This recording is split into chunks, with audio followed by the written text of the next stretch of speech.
Hello and welcome. In this lesson, we'll explore how honorific verbs can replace other verbs in what's called the auxiliary position, a key structure for expressing respect in Japanese. In this lesson, we'll discover what the auxiliary position is in Japanese, learn how honorific verbs can replace plain verbs in this position, and explore common examples, including verbs of motion, existence, and benefit. Let's get started. Chances are you've heard the phrase ittarashai, something people say when someone is leaving.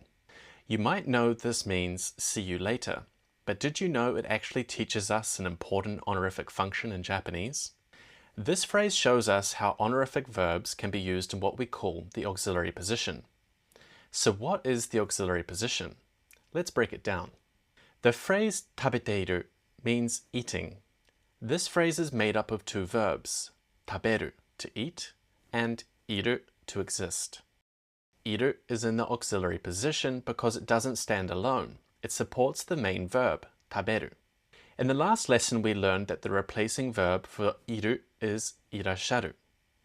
Just like iru, the honorific verb irasharu can also appear in the auxiliary position. A quick way to identify verbs in the auxiliary position is to look for the te form that joins two verbs together. Let's take a look at a common phrase where this happens. The phrase ittarashai actually contains two verbs, iku, to go, in the joining te form, ite, and irasharu, to come.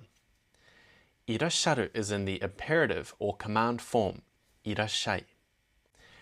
Note that over time the initial I of irasharu has been lost. So when someone says ittarashai, they are literally saying go and come back, but in a respectful manner. The person leaving responds with itekimasu, I will go and come back. But notice something interesting. Instead of using irasharu, they use kimasu. So why not ittarashaimasu?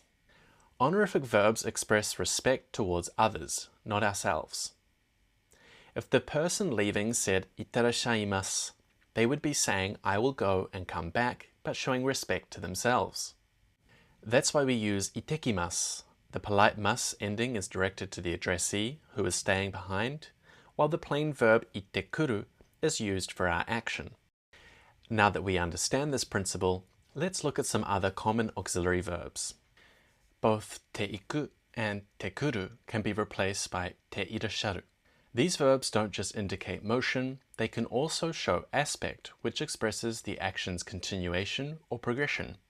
When using honorifics, irasharu has these aspectual functions too. The honorific irasharu also replaces verbs that indicate existence.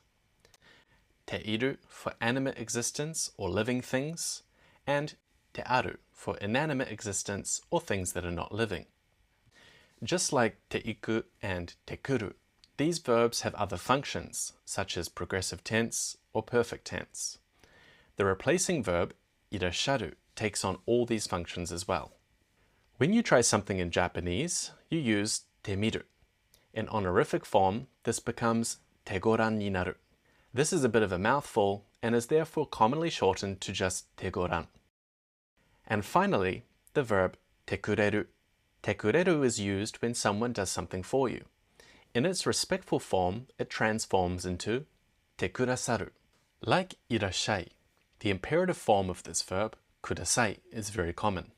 Te kurasaru is so important that we'll have a lesson dedicated to the topic a little later on.